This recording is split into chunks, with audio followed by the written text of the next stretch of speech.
I open the door, and there she is. Grace, the same bright smile plastered on her face as if the past decade never happened. Her golden hair cascades over her shoulders, and her blue eyes sparkle with false innocence. But I know better than to trust those looks. "What the hell are you doing here, Grace?"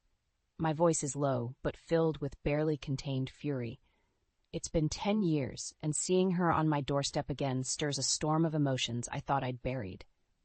"Sarah, you know why I'm here," she says, her voice carrying a dangerous mix of desperation and determination. "After everything you did, you have the nerve to expect help from me?" I spit the words out, realizing just how deep the scars run. Grace takes a step closer, her hands raised in a placating gesture. "I know I hurt you, and I'm sorry for that, but I need your help, Sarah. You're the only one who can get me out of this mess." I let out a bitter laugh. "You're unbelievable. What makes you think I'd lift a finger to help you after the way you stabbed me in the back?" Her eyes narrow, and for a moment the mask slips, revealing the calculating woman beneath. "Because if you don't, I'll make sure everyone knows the truth about what happened all those years ago. And trust me, you won't come out looking so innocent." The threat hangs in the air, and I feel my blood boil. Grace always knew how to press my buttons, how to manipulate the situation to her advantage. But this time, I'm not the same naive girl she once played for a fool. "Get out of my house," I growl, my hands clenched into fists. "I don't care what you think you have on me. I'm done being your victim." Grace's expression hardens, and she takes a step back. "Fine, have it your way. But don't come crying to me when your perfect little life comes crashing down around you." With that, she turns and stalks away, her heels clicking angrily on the pavement. I slam the door shut, leaning against it as I try to catch my breath. The memories come flooding back, transporting me to a time when Grace and I were inseparable, best friends navigating the ups and downs of growing up in our idyllic suburban town. Growing up, Grace and I were as close as sisters.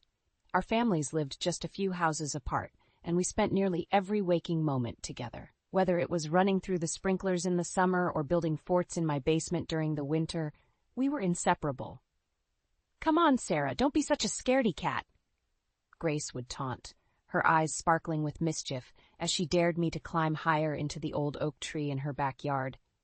"I'm not scared," I'd protest, my small hands gripping the rough bark as I followed her up, determined not to let her get the best of me. Those were simpler times, before the cracks in our friendship began to show. As we entered our teenage years, Grace started to change. She became obsessed with her looks, spending hours primping in front of the mirror. Her once carefree laughter was replaced by a calculating smile as she learned to wield her beauty like a weapon. "Isn't that outfit a little too revealing for school?" I'd ask, eyeing the tight skirt and low-cut top she had chosen. Grace would just toss her golden hair over her shoulder and smirk. "It's called making an impression, Sarah. Maybe you should try it sometime." I'd shake my head, unable to understand her newfound obsession with appearances. My focus was on my studies, determined to secure a scholarship and make something of myself. It wasn't long before Grace's popularity skyrocketed and she became the queen bee of our high school. Suddenly, our childhood bond seemed to mean nothing to her as she surrounded herself with a new group of admiring followers. "We're still best friends, right?" I'd ask, trying to ignore the pit in my stomach as she flirted shamelessly with the star quarterback right in front of me. "Of course, Sarah," she'd say, but her eyes told a different story. That's when I met James, a charming and driven student who shared my ambition. We hit it off immediately, bonding over our love of literature and our dreams of becoming lawyers. For a brief moment, I thought I had found the perfect counterbalance to Grace's superficial world. Little did I know, Grace had already set her sights on him, and our friendship was about to be shattered beyond repair. As Grace and I drifted further apart in high school, our lives seemed to be heading in opposite directions. While she basked in the spotlight of social popularity, I poured my energy into academics, determined to secure a bright future. It was during my junior year that I met James Parker, a studious yet charming classmate who shared my passion for law. We bonded over our love of literature and our dreams of becoming attorneys. "Have you read Kafka's The Trial?" James asked me one day as we studied together in the library. I nodded eagerly. It's a powerful commentary on the absurdity of bureaucracy and the individual struggle against an oppressive system. James's eyes lit up with admiration. Exactly. I knew you'd understand the deeper themes. From that moment on, we were inseparable, spending countless hours discussing philosophy, literature, and our career aspirations. James was everything I could want in a partner: intelligent, driven, and with a strong moral compass. Unfortunately, our budding romance didn't go unnoticed by Grace. She had always been jealous of my academic achievements, and now she seemed threatened by my newfound happiness with James. "So, you and James seem to be getting pretty cozy," she remarked one day, her tone laced with barely concealed venom. I shrugged, trying to appear nonchalant. "We just have a lot in common, that's all." Grace's eyes narrowed as she studied me. "Just be careful, Sarah. You know how these brainy guys can be. One moment they're reciting poetry, and the next they're chasing after the first pretty face that catches their eye." I bristled at her insinuation. "James isn't like that. He's different." Grace let out a condescending laugh. "If you say so, but don't come crying to me when he leaves you for someone more exciting." Little did I know, Grace had already set her sights on James, and she was determined to prove me wrong. She began showing up at our study sessions, acting overly friendly and flirtatious with him. At first, James seemed oblivious to her advances, but Grace was relentless. She would linger after our session, striking up conversations with him about his interests and aspirations. "Sarah, can you give us a minute?" she asked one day, her saccharine tone setting off alarm bells in my head. Reluctantly, I agreed, watching as Grace drew James into a private discussion. When they emerged, James seemed flustered, his cheeks flushed. "Is everything okay?" I asked, searching his face for any sign of what had transpired. He forced a smile. "Everything's fine. Grace was just asking for some advice on her college applications." But the look in Grace's eyes told a different story, one of triumph and malicious intent. Little did I know, it was just the beginning of her calculated plan to take everything I held dear. In a misguided attempt to bridge the growing divide between Grace and me, I invited her to join James and me for a group outing one sunny afternoon.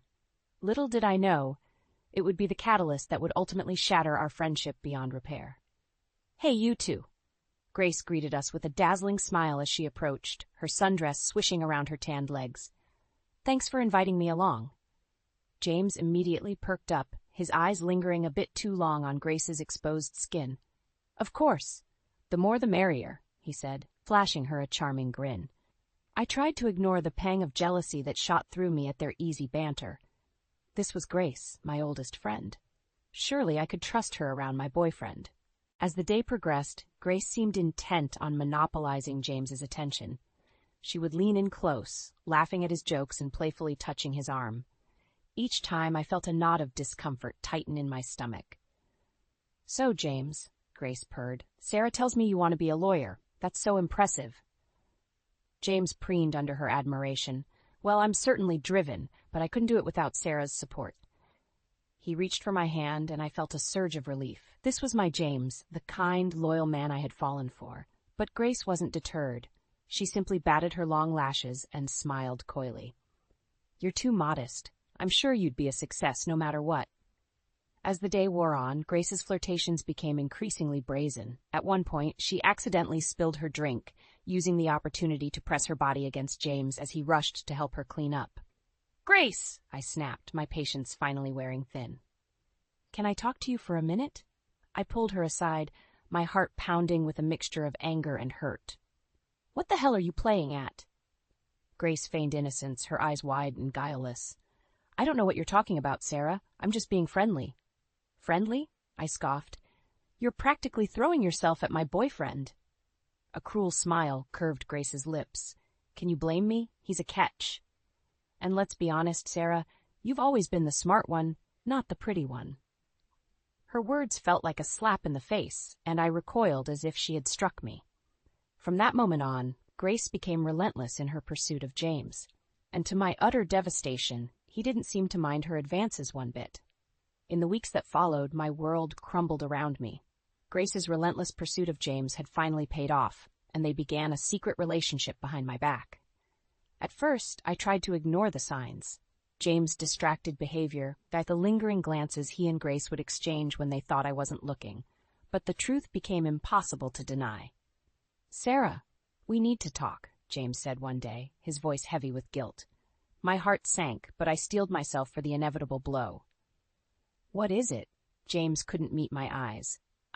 Grace and I, we've been seeing each other." The words felt like a physical punch to the gut, knocking the wind out of me. "How could you?" I whispered, tears stinging my eyes. He reached for my hand, but I recoiled from his touch. "I'm so sorry, Sarah. It just happened. I never meant to hurt you." "But you did," I choked out. "You and Grace, my supposed best friend, betrayed me in the worst way." Grace, for her part, seemed utterly unapologetic. When I confronted her, she simply shrugged and flashed that sickening smile. "I couldn't help it, Sarah," she purred. "James is just so irresistible. And let's face it, you were always holding him back." Her words cut deeper than any knife. I had thought our friendship meant something, that our bond was stronger than petty jealousy and backstabbing. But Grace had proven me wrong in the cruelest way possible. In the aftermath of their betrayal, I spiraled into a deep depression. My grades, which had once been a source of pride, began to slip. I stopped showing up to class, spending my days holed up in my room, wallowing in self-pity and heartbreak. My mother, bless her soul, tried her best to pull me out of my funk. "Sarah, honey, you can't let them win like this," she pleaded. "You're so much stronger than this." But her words fell on deaf ears. I had lost everything, my boyfriend, my best friend, and my sense of self-worth. It was only when I hit rock bottom, lying on the floor of my bedroom in a crumpled heap, that something inside me shifted. A fire ignited in my belly, a burning desire for revenge against those who had wronged me. Grace and James would pay for what they'd done. I would make sure of it, no matter how long it took. They had awoken a force within me, a determination that would not be easily extinguished. From that day on, I began plotting my comeback, slowly piecing my life back together. I may have lost the battle, but the war was far from over. 10 years later, the fire of revenge still burned bright within me. Grace had thought she could destroy me and get away with it, but she was sorely mistaken. After hitting rock bottom in the aftermath of her betrayal, I had clawed my way back, channeling all my energy into rebuilding my life and plotting my ultimate comeuppance. While Grace flaunted her lavish lifestyle as a high-end sales executive, I bided my time, meticulously gathering information on her every move. Thanks to my tech-savvy friend Derek, I had managed to gain access to Grace's financial records and personal communications. The picture that emerged was one of a woman utterly devoid of scruples, willing to lie, cheat, and manipulate to get what she wanted. "Are you sure you want to go through with this, Sarah?" Derek asked, concern etched on his face as he handed me the damning evidence. This could get ugly. I met his gaze, my resolve unwavering. She deserves to pay for what she did. I'm not backing down now. With the information in hand, I began to execute my plan. First, I leaked snippets of Grace's shady business dealings to a few well-placed contacts in the industry.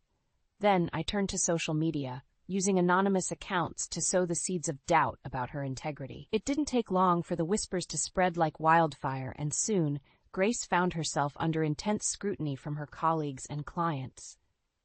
"What's going on?" she demanded, storming into my office one day, her perfectly coiffed facade cracking. I feigned innocence, schooling my features into a mask of concern. "I'm not sure, Grace, but I've been hearing some troubling rumors about your conduct at work." Her eyes narrowed with suspicion. "You wouldn't happen to know anything about that, would you?" I held her gaze, unflinching. "Why would I? We're ancient history, remember?" But the truth was I was only just getting started. As the weeks wore on, more and more evidence of Grace's misdeeds came to light. Corporate fraud, insider trading, even allegations of sexual harassment. No stone was left unturned in my quest to dismantle her pristine reputation. Finally, the hammer fell. Grace was summoned to an emergency board meeting, only to be unceremoniously fired and stripped of her lucrative accounts. "You're making a huge mistake," she shrieked, her carefully constructed facade finally shattering. "I'll sue you all for everything you've got." But it was too late. The damage was done, and Grace was left to pick up the pieces of her shattered life and career. As for me, I watched from the sidelines, a satisfied smile curling my lips. Justice, it seemed, had finally been served. With Grace's professional life in ruins, I turned my attention to dismantling the carefully curated facade of her personal life as well. She may have thought she could escape unscathed, but I was determined to make her pay the ultimate price.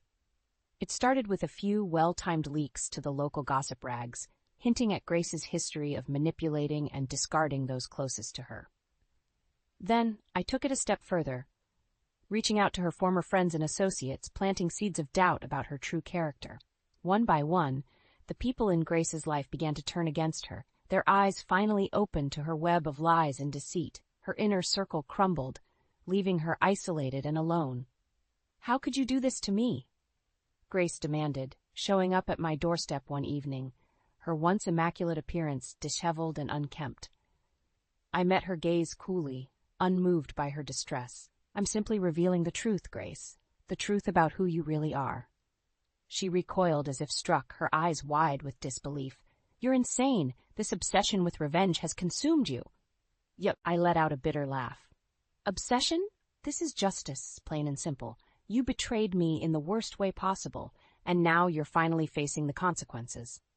Grace's lips twisted into an ugly sneer. "You think you've won, but you're just as miserable and alone as I am.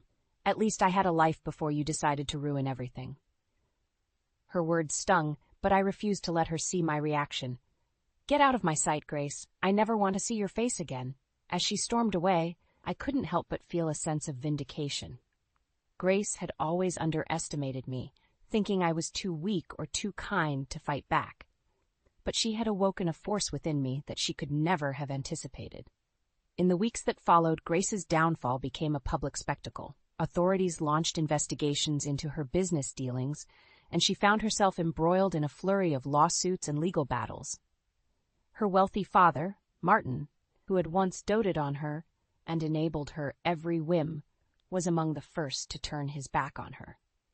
"I can't believe the things they're saying about you, Grace," he said, his voice laced with disappointment. "How could you have thrown it all away like this?" Grace, for once, had no glib response. She could only watch helplessly as her life crumbled around her, the karmic retribution she had brought upon herself unfolding in spectacular fashion. As for me, I sat back and basked in the satisfaction of a job well done. Grace had been exposed for the manipulative, self-serving woman she truly was, and I had played a pivotal role in her undoing. Revenge, it seemed, was a dish best served cold, and oh, how sweet it tasted. With Grace's world crumbling around her, I finally found the peace and closure I had been seeking for so long. The all-consuming need for revenge had run its course, leaving me free to focus on my own life and aspirations. In the years since I had first set my plan in motion, I had poured my energy into building a successful entrepreneurial venture. While Grace had been busy chasing material wealth and social status, I had steadily built a solid foundation, brick by brick. Now, as I surveyed the thriving business I had created, I couldn't help but feel a sense of profound satisfaction. This was my revenge, not the petty destruction of another person, but the creation of something meaningful and lasting. "Sarah, we just landed that huge new client," my assistant announced, bursting into my office with a wide grin. "Looks like all your hard work is really paying off." I nodded, allowing myself a small smile. "That's great news. Let's celebrate with the team later." As my company continued to grow and prosper, news of Grace's downfall trickled in from various sources. Her once lavish lifestyle had been reduced to a string of court appearances and legal battles as she fought to salvage what little remained of her tarnished reputation. "I heard Grace had to sell her beach house to cover her legal fees," Derek mentioned one day over lunch. "Can you believe it?" I simply shrugged, the details of Grace's misfortunes holding little interest for me anymore. "I'm just glad it's all over.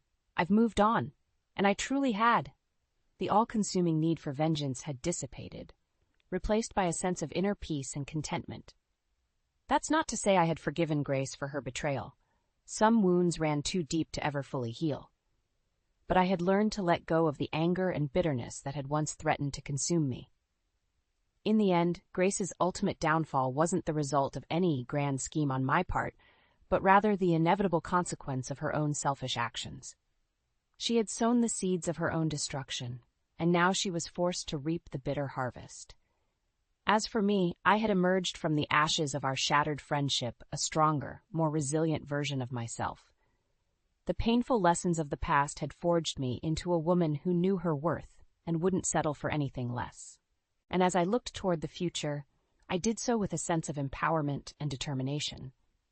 Grace may have thought she could break me, but in the end, her betrayal had only made me stronger. The score had been settled, and I was the victor.